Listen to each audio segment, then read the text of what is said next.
Hi, everyone. I'm Bill Modro. I'm head of Special Collections University Archives, and I'd like to welcome everyone who is attending on Zoom and those who are on Facebook as we begin our lecture series celebrating Black History Month with today's presentation, The History of Blacks at Miami University. I would also like to recognize our co-sponsor, Miami University's Center for Student Diversity and Inclusion and University Advancement. On behalf of Miami University Library's Dean Jerome Conley, I want to thank them for their support. I also want to recognize and thank all those staff who helped organize this presentation. And I'd really like to especially thank Jackie Johnson, University Archivist, for planning the series. Now I'm very excited to introduce Tyra Smith, who is the Assistant Director, Intercultural Initiatives, Division of Student Life, who will introduce our speaker. I turn it over to you, Tyra. Good evening, everyone. It is a pleasure to be here today. As I introduce our speaker for tonight's event, Seth Seward is the Assistant Director of Alumni Groups at Miami University.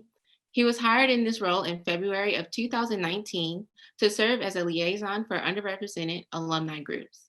A native of Columbus, Ohio, Seth graduated from Miami University in 2011 with a bachelor's degree in American Studies. During his time at Miami, he was able to study abroad in Paris, France. Following graduation, he started an internship with the Columbus International Program. This experience allowed for Seth to meet with various professionals from all around the world. Seth started a series doing video recorded interviews with various participants of the Columbus International Program. This series allowed for the audience to learn about the participants' home country, their culture, and the decision on why they decided to come to the United States. Following his experience with CIP, Seth would start his career in civil service.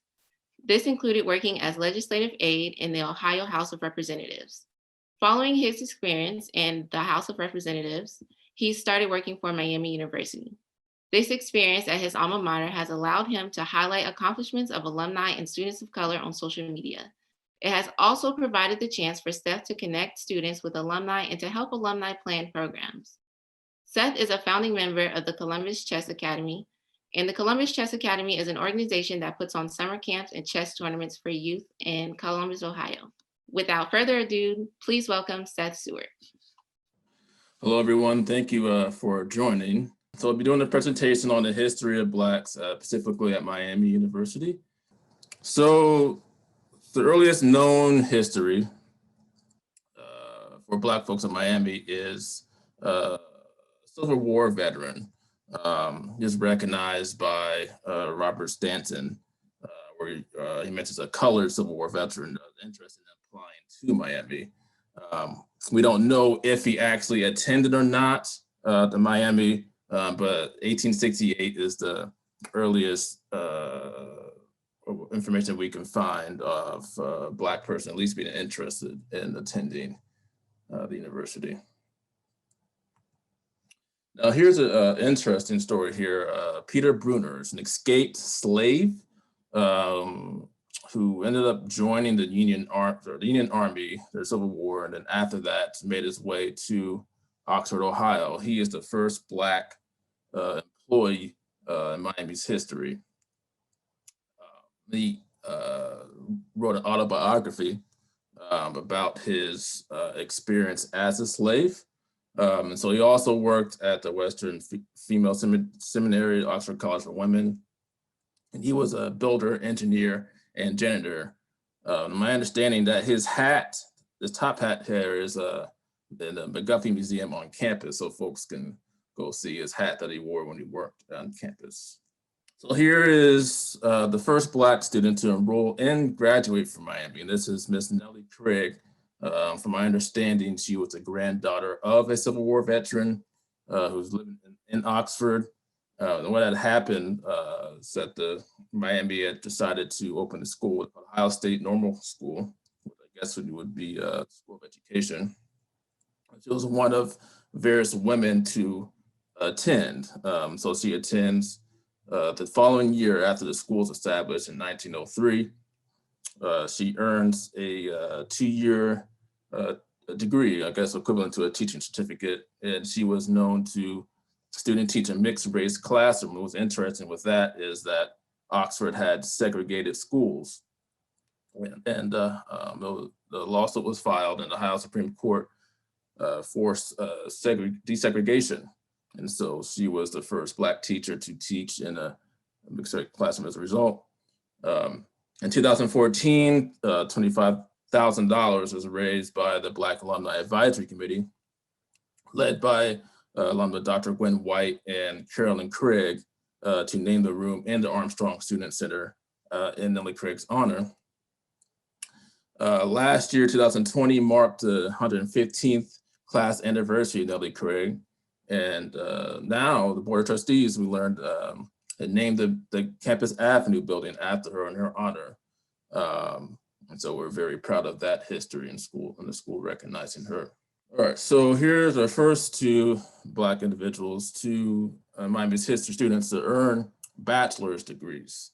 So we learn about Eleanor Reece. She was an educator. She got her bachelor's of science degree in education. And went on to teach in Hamilton City Schools, but unfortunately she died early in 1928. And we have Mr. William Hargraves, who earned his Bachelor of Arts degree. And we learned that more family members would follow him to attend Miami as well. So here are some information on some Black athletes during the time in the 1930s. So here we have Mr. Jerry Williams, a native of Cleveland. He ran track with Jesse Owens in high school at Cleveland East Tech, I believe, was school. And he came to Miami. He was a star athlete in football and track. So he also was studying education, but however, due to some racial discrimination, but he wasn't allowed to student teach and left Miami without a degree. And so after that, he joins the military and becomes a mechanic for the famed Tuskegee Airmen. During the Civil Rights Movement, his daughter attends Miami, Miss Janice Williams, and she ends up getting her degree in 1968. And she accepts the degree on Jerry Williams' behalf after Zeb Baker and others discovered the stories and the letters of the discrimination he went through. He was awarded in the degree in the ceremony there in 2017. We also have here Louise Clark McBain. She graduated in 32 and I believe got a master's degree in 44. She lettered in 5 sports: volleyball, soccer, field hockey, basketball, and baseball. However, she was not allowed to live on campus and lived with a couple, last name, the Birds, on Oak Street.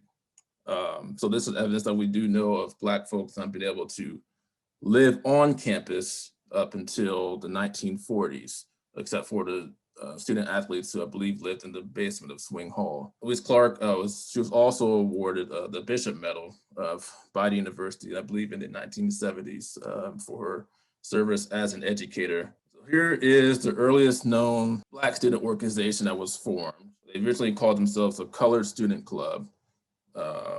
The motto was to be intellectual and centered to the Negro students at Miami University, and to extend our program in such a manner as to supply and correct social activities.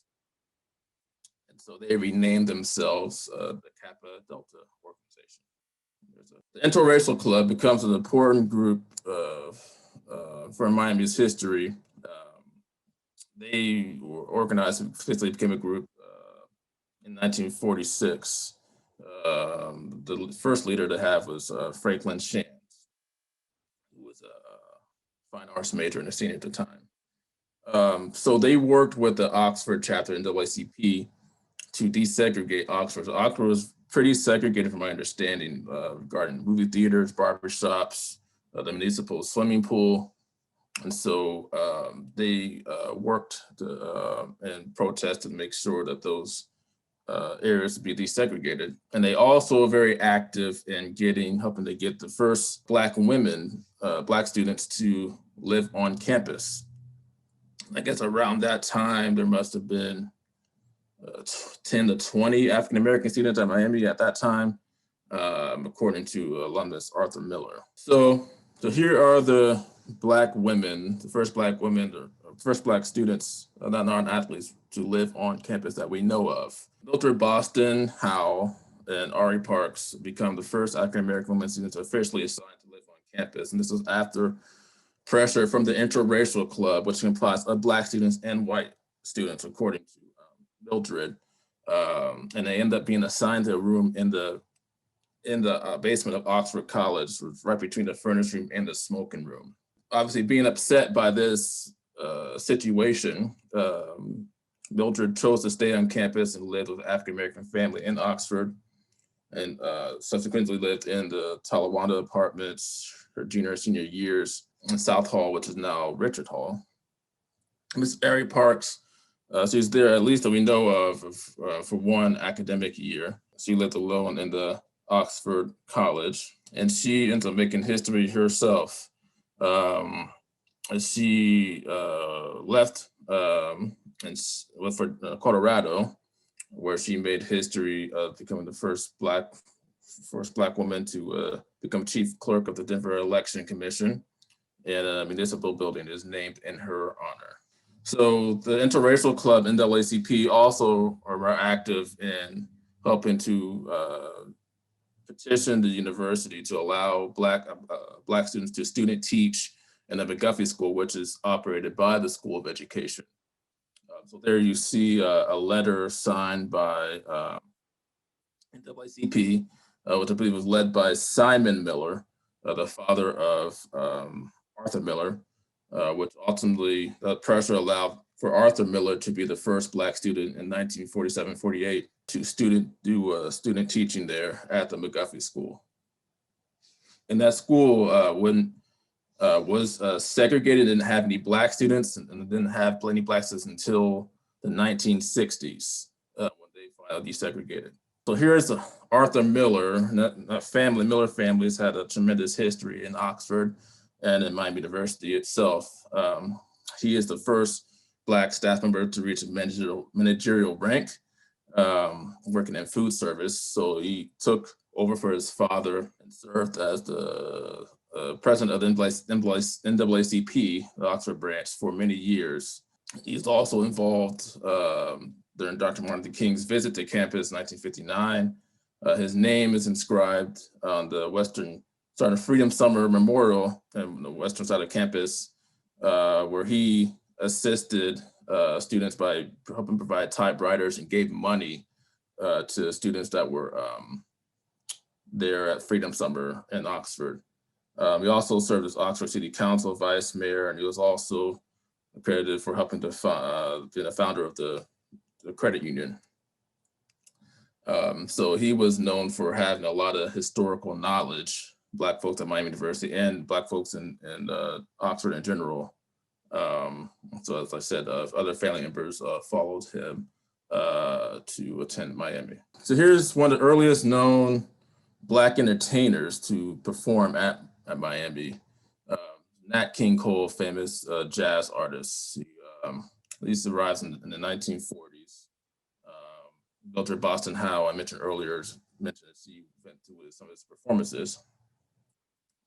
The article in 1949 argued for desegregation between Blacks and whites. And so they were stating that the performance was enjoyed by everyone involved. And, it mentioned the recent news of Arthur Miller being allowed to student teach at the McGuffey School. And then it's following visit in 1952, he was accompanied by Black jazz singer Sarah Vaughan, things of that nature. And so the tickets to the events were very cheap. They're like $3.50 and $2 for folks to attend. 1953s were the first Black founded fraternity or sorority was established a chapter at Miami. And this is the Phi Alpha fraternity, which was established in 1953. And they were like, for that time, the early days, they were provide social activities for Black students to attend, things of that nature. So other Black fraternities followed suit with the Kappa Delta chapter, the Kappa Alpha Psi fraternity, which my dad's a founder, in April 1980, the Alpha Beta Kappa chapter, Phi Beta Sigma fraternity, April 1999, and the Omega Phi Psi fraternity was founded, and the chapter was founded last spring, February 2020. I mentioned before, Dr. Martin Luther King Jr. visits Miami University. A student group called the Campus Independent Club invited him to campus. He also spoke for Freedom Fund dinner to raise money for the Oxford chapter of NAACP. And I think there's a story that goes that Arthur Miller's sister-in-law makes him cherry pie, and it was the best cherry pie he's ever had, according to a family legend there. So following King, his wife speaks at Miami twice, Mrs. Coretta Scott King, 1981, 2005. His father, Martin King Sr., received an honorary degree in 1981. And his daughter, Yolanda King, visited and spoke at Miami in 1987. And she was welcomed by alumna Carolyn Craig, who I mentioned earlier, at that time when Carolyn was a student and student government. As I mentioned before, Freedom Summer, also known as the Mississippi Summer Project, was doing training here in Oxford, but it was part of the Western College for Women at the time. They were there in the summertime from June 14th to June 27th in Oxford, Ohio. And so tragically, 3 of those students, James Chaney, Andrew Goodman, and Michael Schwerner, were murdered during their trek to Mississippi while registering Black voters. A memorial ultimately was dedicated in honor of those Freedom Summer volunteers in 2000. Alumnus Arthur Miller was a part of that committee, and there's a photo of him with President John Garland at the time. And the Associated Student Government last year passed a resolution to recognize the 3 slain civil rights activists by naming student lounges for them near the grounds where they had trained. And so there's also an award that the university gives out called the Freedom Summer of '64 Award, honoring folks that were involved in the civil rights movement. Some of those awardees include the late Congressman John Lewis, the Mount Zion Methodist Church in Philadelphia, Mississippi, Western College alumna Carolyn Jefferson Jenkins, and Mr. Joe Madison, who was awarded last year. So there's a lot of history with the Black churches in Oxford, and they were very helpful for Black students during their time at Miami. Lawrence Young, who was in Miami in the 60s, shared that one of the churches helped provide, finances and did social activities for them when they couldn't find it on campus. And there's multiple churches of different faiths in the community there as well. So they are some good resource for Black students during their time at Miami. So here are a group of men, Black alumni during the 1960s. They graduated in 1960s in various years. Alumnus Bill Madison, Lawrence Young, Bob Hart, Joseph Cox, who all came back to work at the university at different times. So Bill Madison taught in the business school. Lawrence Young was a director of the Office of Educational Opportunity, later as a director of Minority Student Affairs. Joseph Cox was a professor and an associate provost in the art department. Bob Hart was director of Multicultural Leadership Program in the Summer Leadership Institute. So during their time at Miami, they were seemed to be fatherly figures for Black students and had opened many doors for Black students during their time at Miami. They're highly revered by their younger Black alumni. And so we kind of thank them for their service at the university, and they helped to start the first Black alumni reunion, which took place in 1985. So here we have Dr. Heenan Wilkins. He is the first known Black tenured professor. He helped to establish the Black World Studies program at Miami. He was in the Department of Spanish and Portuguese in 1968. And I know my dad was aware of him during his time at Miami. And Dr. Rodney Coates, who's the current director of the Black World Studies program, considers him as a mentor. So Dr. Wilkins started and set up the Equal Opportunity Office in 1970 during racial unrest. He was also influential in hiring of Black faculty at Miami. In 1992, He was honored with the Harrison Medallion from the university, highlighting his national contributions to education. And now there's the Heenan Wilkins Fellows Program, which provides a diverse faculty member with mentoring, a salary equal to of the same rank, and funding for research, and the potential of obtaining a tenure track faculty position at Miami University. And I did get to meet his wife during a MLK event last year. Mr. Wilkins did pass away not too long ago.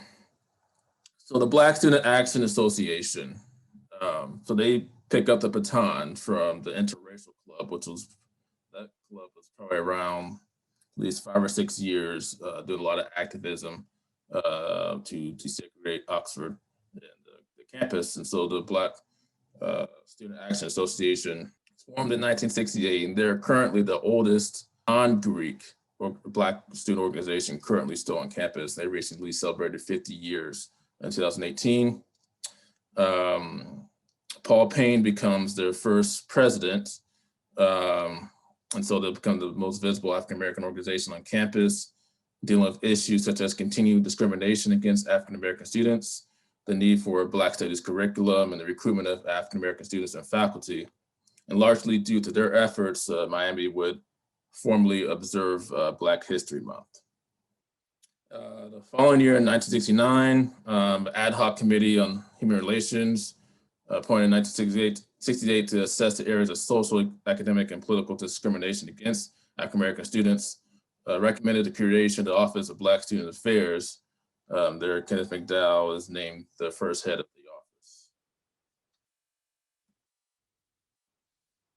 So here is the first Black founded sorority to establish their chapter. The Zeta Mu chapter, the Delta Sigma Theta Sorority, Inc., established their chapter in 1969.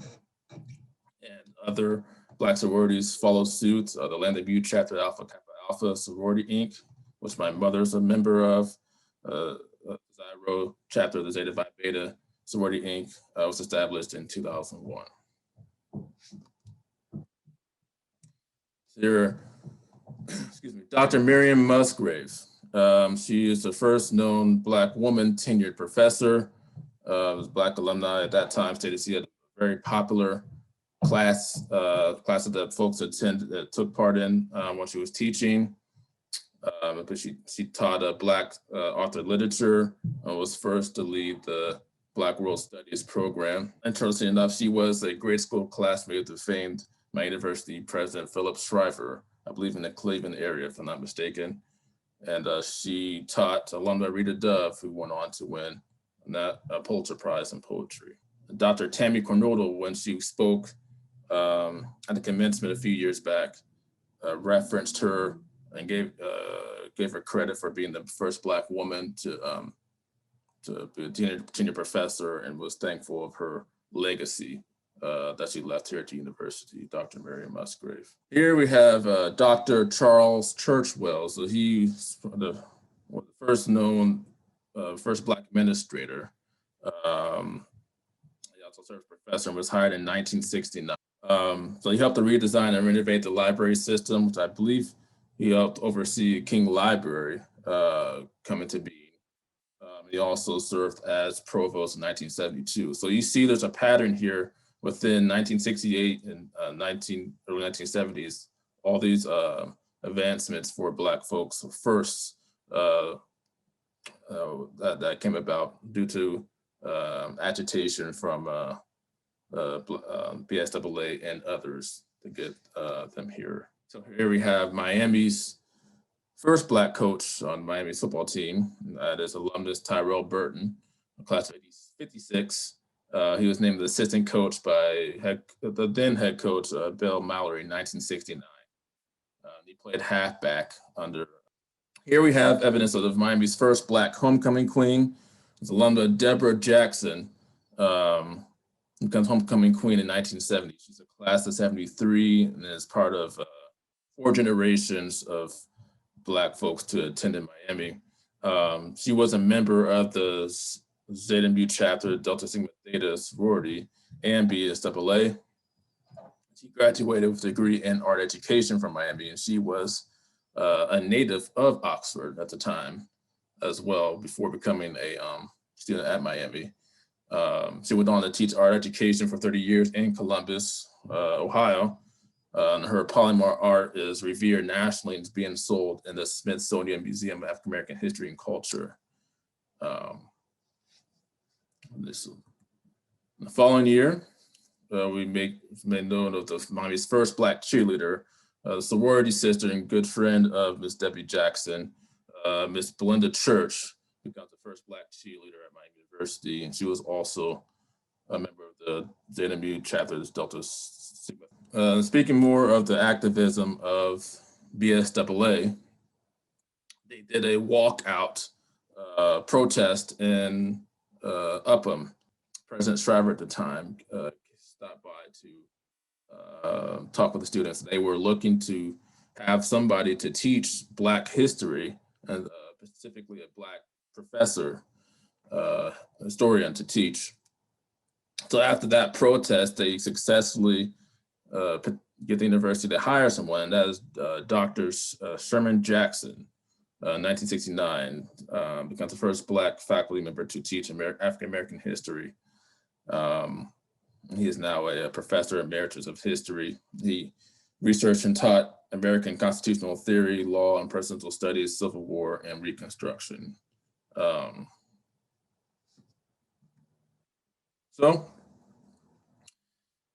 During the Vietnam War, we do know that there was a protest at Rowan Hall of the Vietnam War, but also is known that Black students from BSAA were protesting with that group. I believe I did hear some stories of Black alumni, being tear gassed. Somebody found their way to escape being arrested, and someone else said that they almost like crawled back to Shriver and called her mother, and that was Debbie Jackson.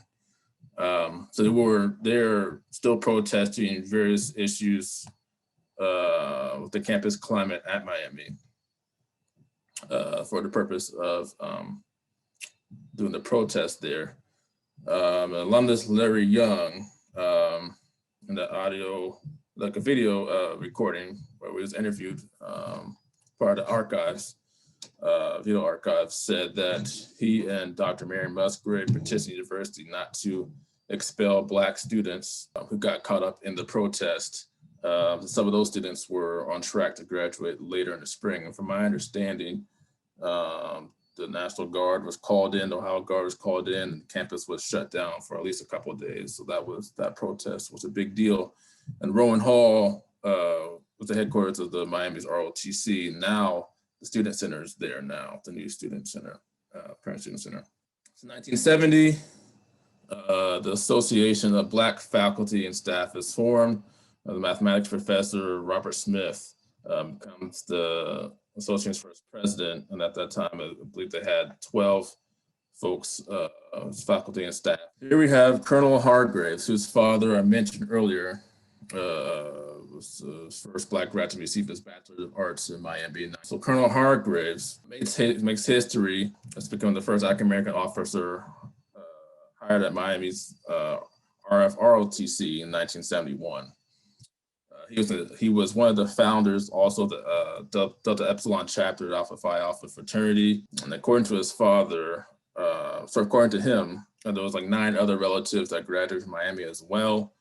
In the article in the Miami Student, he was stating that he was considering to go to historical Black colleges or universities because he had gotten scholarships from them, but his dad persuaded him to attend Miami. And so he does attend Miami. He states that in the article that he did face some discrimination in the classroom from one of the professors, which caused his father to drive down and to address the issue. But that same professor he had issues with would come back, according to Mr. Hargraves, would apologize to him for his actions of discrimination when he was a student in his classroom. And when he was in Oxford, Colonel Hargraves, his residence was a place for Black students to visit in the 1980s. So in 1976, the first multicultural center is established to the university community in 1976 to review the status of women and racial ethnic minorities at Miami, concludes the following year that there are deep and disturbing divisions between males and females, Blacks and non-Blacks, as to the most basic issues of equality. So the recommendations included provision for a Black Cultural Center. In 1977, Miami's first multicultural center opens in Bishop Hall.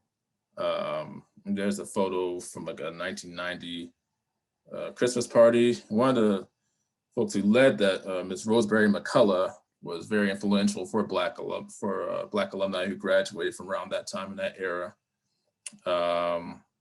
And she was one of the early directors at that time.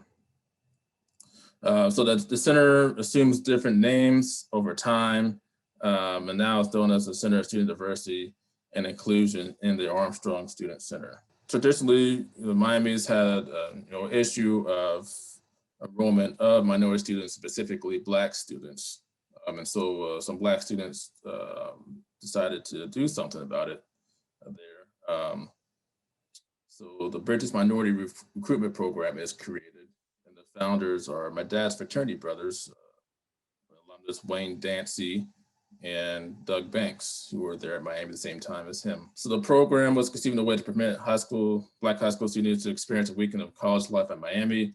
In 1993, Bridges becomes a part of the mission office minority recruitment efforts. Now it's led by alumna Janika Moore of the admissions office, and they expanded the program to make it into a student organization to assist those students that are accepted through this program during their time on campus. And that effort is led under alumna Dr. Monica Atkins. And alumnus Wayne Dancy spoke to Dr. Atkins' class a year or two ago of students that were in this program. And I was at Miami at the same time as his daughter, Leah Dancy. So here is arguably Miami's best basketball player in the history, Mr. Ron Harper, a native of Dayton. So he holds many records, career games started, career points scored, the best lifetime scoring average, most lifetime field goals, and his jersey was retired in his last game. So there's a photo there of him dunking on Len Bias of Maryland. Who knows, college basketball history, Len Bias was a number one draft pick in the NBA draft a year or two later. He won NBA championships as a member of the Chicago Bulls and the Los Angeles Lakers. So he played with legendary players Michael Jordan, Scottie Pippen, Shaquille O'Neal, and the late Kobe Bryant. And he was coached by Phil Jackson during that time. Alumnus Wayne Embry, class of '58, drafts him to the Cleveland Cavaliers, since Mr. Embry served as the general manager for the Cleveland Cavaliers at the time. And his daughter, Jacqueline Harper, graduated from Miami University in 2011, and she is my classmate. And there's a photo of the two of them there at a basketball game last year. So here we are, mid-1980s, and we have our first elected student body president of the Associated Student Government. We had Mr. Wells Didlick, who became student body president of the student faculty. It's a different name. I'm escaping my memory right now. He was not elected. So Mr. John Cager is elected in 1985, and he credits Black alumnus Randy Thomas, who works currently here, who was a student at the time, and BSAA for helping his campaign. And Randy ended up becoming just the second Black male to be elected 2 years later. So here is more on Mr. Wayne Embry, who graduated in 1958, a native of Springfield, Ohio. He comes to play on the basketball team, and he was a teammate of Mr. Don Barnett, who was Miami's first Black basketball player. He passed away last year. So Wayne ended up playing professionally in the NBA. There's his signature hook shot there. He made history as becoming the first Black general manager of an NBA franchise which was the Milwaukee Bucks in the late 70s. He also makes history at Miami by being appointed by Governor Celeste in 1986 to be a member of the Board of Trustees, and he's the first Black person to assume that role and becomes chairman of the board a year or two later. And this year, a statue will be erected in his honor this year. And I know of him and his wife were, at least his wife was involved in the civil rights movement in the 60s and things of that nature. So we thank him for his service to the university. I mentioned alumna Rita Dove, native of Akron, Ohio, and a pupil of Miriam Musgraves.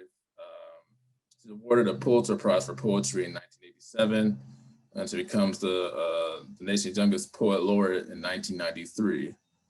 And she was awarded the National Medal of Art by former US President Barack Obama in 2012. And this article, she visited Miami in 1987 to do a talk here at that time. And there she is with President Obama. So Dr. Myrtis Powell, in the late 80s, she's appointed Vice President for Student Affairs.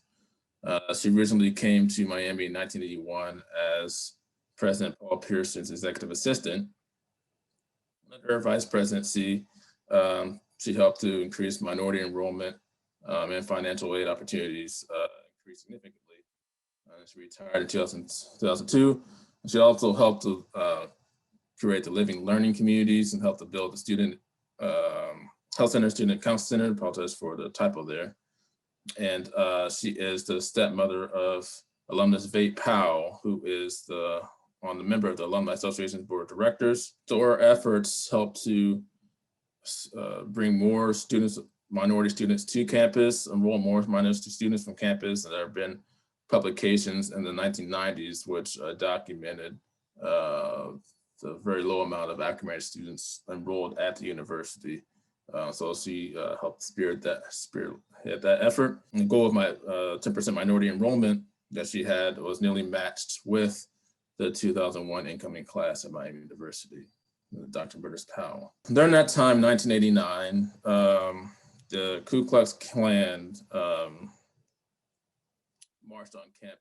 They announced that they were planning a march on campus, and they did at least once. And the Black alumni remember them visiting twice, so I have to find that there. It was a scary moment for Black alumni there at that time. They still remember that, them marching there to this day, almost 40 years later, them marching on campus during that time. That is a part of the history here, coming to school at Miami for Black folks.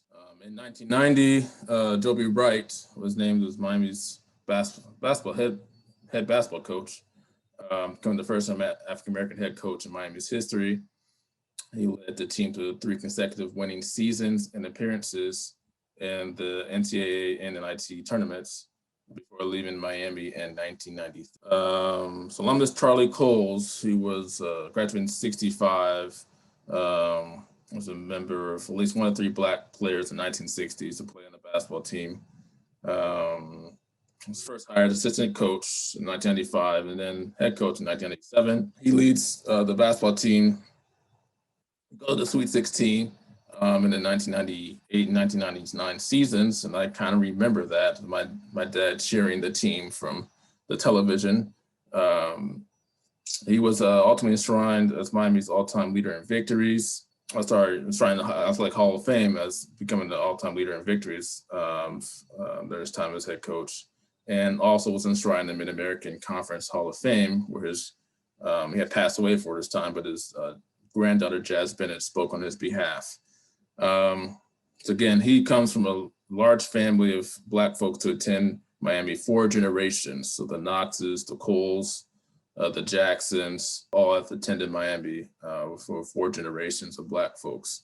So we thank them for him and the family's contributions to the university. And his sister-in-law is Debbie Jackson, who I mentioned earlier, which was Miami's first Black homecoming queen. So here, the I Am Miami campaign started by Madison Powell to help drive more minority student recruitment to the university.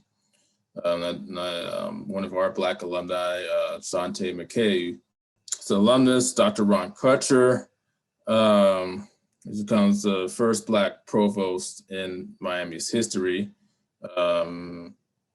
He graduated in 1969. He was a classmate of Governor Mike DeWine, and he first would come to Miami as a teenager to learn how to perfect the cello. One of the music professors taught him how to perfect his play of the cello. And he went on to become a Fulbright scholar teaching in Germany. And during his time as provost, he centered his tenure on increasing academic excellence in the university. In 2004, he left Miami to become the president of Wheaton College. He now serves as the president of Richmond University. We also have another Black alumnus who is president of a university, Walter Kimbrough, who got his master's degree in 91, went on to become a president of the university. He now serves as president of Dillard University. And I forgot to mention that Dr. Ronald Crutcher's wife, Mrs. Betty Crutcher, earned her doctoral degree in 2006. And his younger cousin, Dana Razzle, graduated from Miami in 2012. We can't discuss Black history at Miami without mentioning protests and activisms. We did talk about BSAA. We also know about the Black Action Movement 1.0 and 2.0 that were formed with Black students, what they viewed as some discrimination, things that were going on campus, that they wanted to, issues that would have raised with the university with list demands. The center photo is Black students raising awareness about the Rodney King, where Rodney King's, where the police officers that beat Rodney King in Los Angeles were acquitted. And so they did a protest there on campus. Alumnus Mario Beatty, who is a professor at Howard University, Washington, D.C., gave a rousing speech during that protest, according to Black alumni at the time.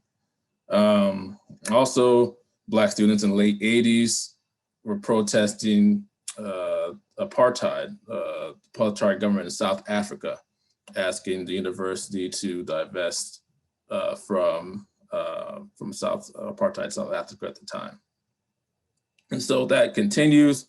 We saw that with George Floyd, with students marching as well, and the Black Actions Movement 2.0 taking place a few years back as well. And then there was an incident with the art project when I was here at Miami, which Black students thought resembled a noose. And there was a lot of awareness raised about that issue during that time. And that was late 2000s, I believe. So here are some recent history makers. Ms. Janie Kamara last year becomes the first Black woman to be elected student body president in Miami's history. She's pictured there on and then beside her is Dr. Talia Drummer Farrell, who was officially named the first Black woman dean of students at Kent State University's history.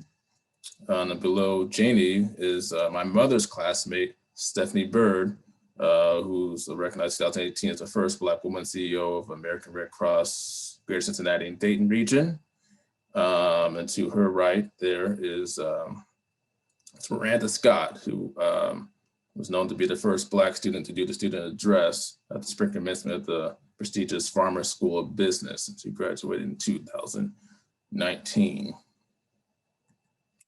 Here, just a small photo collage of very successful Black alumni, mentioned Princeton University CEOs, writers, famous writers, authors, doctors, dentists, teachers, nurses, folks who worked in presidential administrations. Our Black students today are continuing that legacy of excellence in their own right. And that concludes my presentation.